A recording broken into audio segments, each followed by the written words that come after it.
Steel doesn't die, it just waits.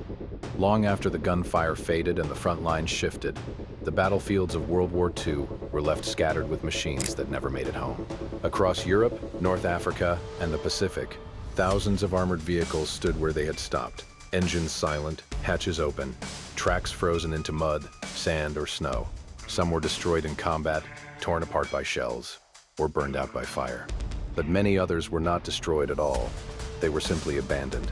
Left behind in moments of urgency, failure, or survival, these machines became silent markers of a war that moved forward without them. Among these were armored personnel carriers, or APCs, vehicles that rarely captured attention the way tanks or aircraft did, yet played a crucial role in modern warfare. Their purpose was simple but vital: to carry soldiers across dangerous ground while offering some degree of protection. They were not designed to lead charges or engage heavily armored targets. Instead, they acted as the link between mobility and survival, allowing infantry to move faster and with greater safety than they could on foot. In a war defined by speed and mechanization, that role made them indispensable. Most APCs of World War II were not fully tracked vehicles like tanks.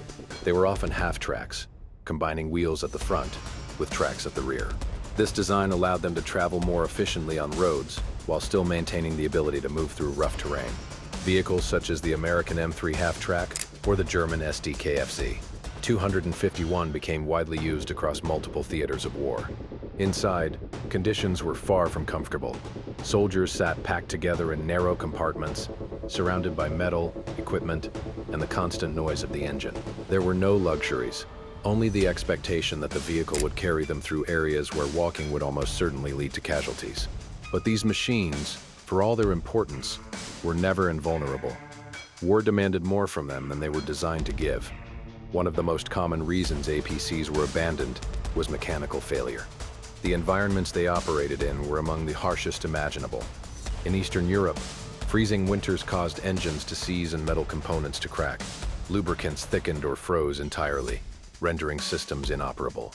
When temperatures dropped far below zero, even starting an engine could become impossible. Then, as winter gave way to spring, the ground transformed into deep clinging mud, so thick and heavy that it could trap vehicles completely. Tracks spun uselessly, digging deeper instead of moving forward. Recovery was often impossible without specialized equipment, and in the middle of a war, such resources were not always available. In North Africa, the problem was not cold, but heat and sand. Fine desert sand infiltrated engines, transmissions, and joints, acting like an abrasive that slowly wore down every moving part. Temperatures soared high enough to overheat engines and warp metal components. Vehicles that functioned well in temperate climates struggled to survive under these conditions. Breakdowns were common, and repairs were difficult, especially when spare parts were limited. A single failure in a critical component could render an APC useless, forcing its crew to leave it behind. Fuel shortages added another layer of difficulty. As the war progressed, particularly in its later years, fuel became increasingly scarce. Armies had to prioritize its use carefully. Tanks, aircraft, and essential supply vehicles were given preference, often leaving APCs lower on the list. Entire columns of vehicles were abandoned simply because they ran out of fuel. There was no dramatic destruction, no visible damage, just machines that could no longer move. In some cases, crews drained the remaining fuel from their APCs to support other vehicles before abandoning them. Once empty, the APC became nothing more than a heavy, immobile shell, offering no further value on the battlefield. Combat situations often forced even more sudden decisions. War rarely unfolds in a controlled or predictable way. An ambush, an artillery barrage, or an air attack could disrupt a convoy within seconds. In such moments, the priority shifted entirely to survival. Crews exited their vehicles quickly, sometimes leaving engines running, weapons mounted, and equipment inside. The APC, which moments earlier provided protection, could become a liability if it was targeted or immobilized under fire. Remaining inside increased the risk of being trapped or killed. Abandoning the vehicle was often the only choice. These machines were left exactly as they were in those final moments, frozen in time, reflecting the chaos of the situation. Large-scale retreats created even more abandoned equipment. As armies were pushed back or repositioned, speed became critical. Damaged or slow-moving vehicles could not be allowed to delay the entire force. Commanders faced difficult decisions about what to take and what to leave behind. While some vehicles were deliberately destroyed to prevent enemy capture, many were simply abandoned due to lack of time or resources. Roads became lined with disabled and discarded vehicles, forming long trails that marked the path of retreat. These lines of steel were not planned. They were the result of necessity, each one representing a moment where continuation was no longer possible. The geographical diversity of World War II meant that these abandoned APCs were scattered across a wide range of environments, each affecting their condition in different ways.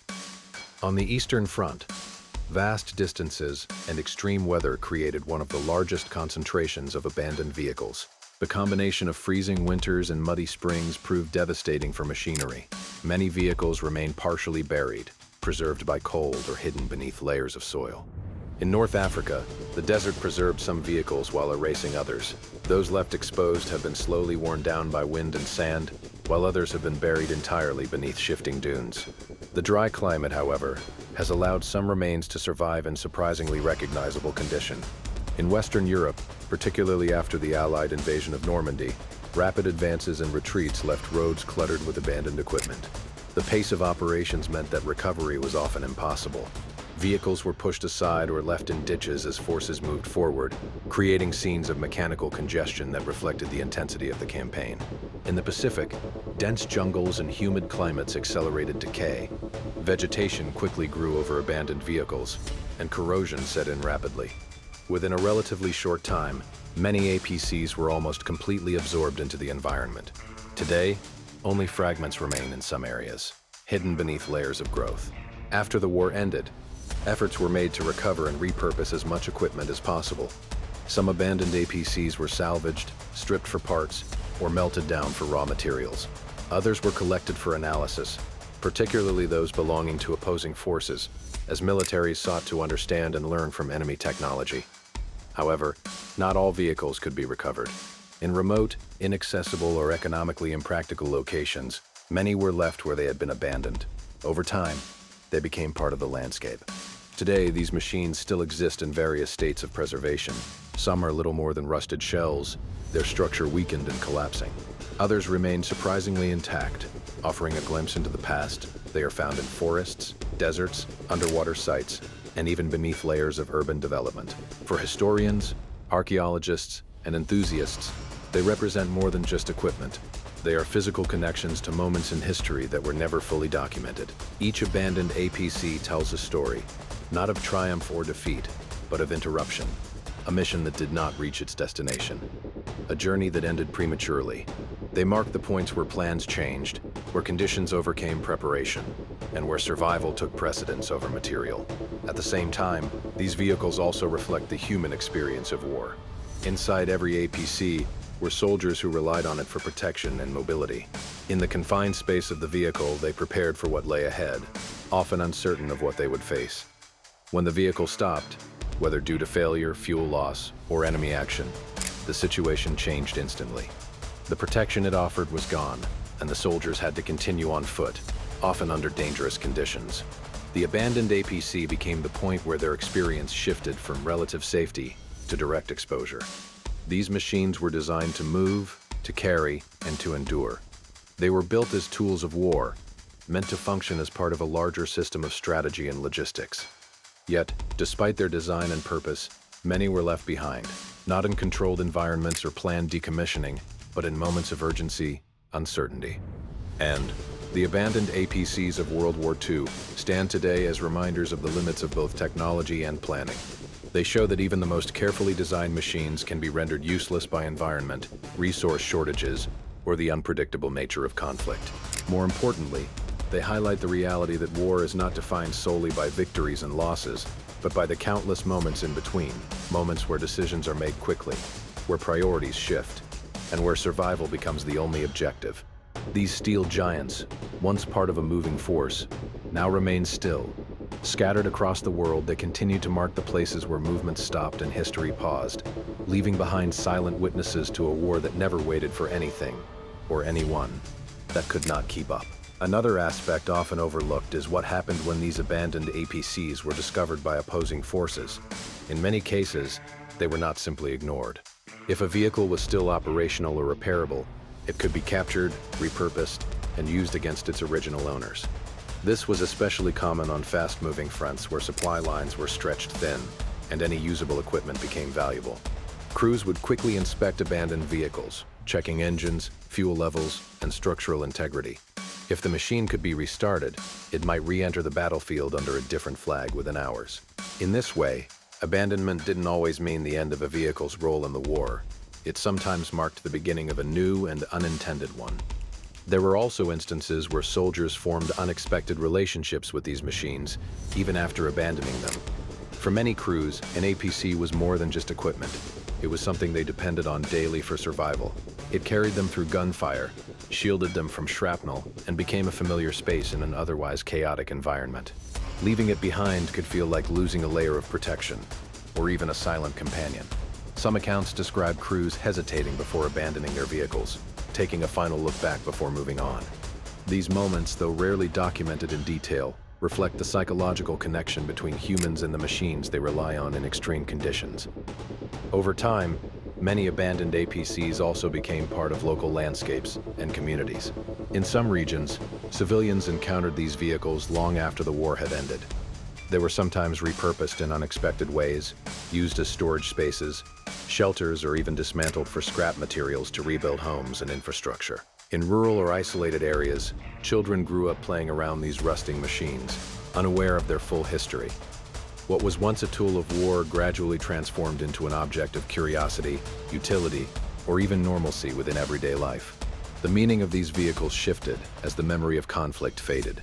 Today, these abandoned APCs continue to draw attention not only from historians, but also from filmmakers, photographers, and explorers. They represent a raw, unfiltered connection to the past, untouched by restoration or reinterpretation. Unlike museum pieces, which are preserved and presented in controlled environments, these machines remain where history left them. Their rust, damage, and decay tell stories that cannot be fully captured in documents or photographs alone. Each one stands as a reminder that war is not just recorded in books or archives, but also etched into the physical world, sometimes in the form of silent, unmoving steel that still waits where it was left behind. In some cases, efforts were made to recover and restore these vehicles, bringing them back from decades of exposure to the elements. What remained of engines, armor plating, and internal systems was carefully examined, cleaned, and rebuilt. Restored APCs eventually found their way into museums and private collections, where they could be preserved under controlled conditions and studied in detail. These restorations were not just about saving old machinery, they were about preserving a physical connection to a specific moment in history. Each restored vehicle carried with it the marks of its past, even after repairs, reminding observers that it once stood abandoned in a very different context. However, not all abandoned APCs were recovered or restored. Many were left exactly where they were found, either due to the difficulty of accessing them or the decision to preserve the site as it was. In such cases, the vehicles became part of open-air historical landscapes. Visitors could encounter them in their original environment, seeing firsthand how war had altered that space. The experience of standing next to a rusting APC in a remote field or forest often carried a different kind of impact, one that museums could not fully replicate. It placed the observer in direct proximity to history, without barriers or reinterpretation. Environmental factors continued to shape their fate over time. In colder regions, low temperatures slowed corrosion, allowing some vehicles to remain relatively intact even after many years. In contrast, humid and tropical environments accelerated decay, breaking down metal and rubber at a much faster rate. Water exposure, particularly in coastal or submerged locations, introduced another layer of preservation or destruction depending on conditions. Some underwater APCs have remained remarkably well preserved due to limited oxygen exposure, while others have deteriorated into unrecognizable forms. Each environment left its own signature on these machines, influencing how they aged and what remained visible. At the same time, these abandoned vehicles also became subjects of modern exploration and documentation. Photographers, historians, and enthusiasts began seeking them out, capturing images and recording their locations. Advances in technology, including satellite imagery and digital mapping, made it easier to locate previously unknown sites. Online archives and communities formed around documenting these remnants, sharing discoveries and preserving information that might otherwise have been lost. In this way, the story of abandoned APCs continued to evolve, not just as relics of the past, but as ongoing subjects of interest in the present. Despite all of this attention, many of these machines still remain undiscovered or inaccessible. Buried beneath soil, hidden in dense forests, or submerged in remote waters, they continue to exist beyond the reach of most people. Their stories remain incomplete, waiting to be uncovered. Each undiscovered vehicle represents another fragment of history, another moment where movement stopped and abandonment became the only option. Ultimately, the abandoned APCs of World War II stand as more than just remnants of machinery. They are symbols of the unpredictable nature of war, where plans fail, resources run out, and decisions must be made in seconds. They reflect the limits of technology when faced with environment, logistics, and human survival. Most importantly, they remind us that behind every machine was a crew that relied on it, and behind every abandoned vehicle was a moment where continuing forward meant leaving something behind. These steel giants were built for motion, for purpose, for war. Yet what remains of them today is stillness. Scattered across the world, they continue to mark the places where progress halted and history paused, silent, unmoving, and enduring long after the conflict that left them there has passed.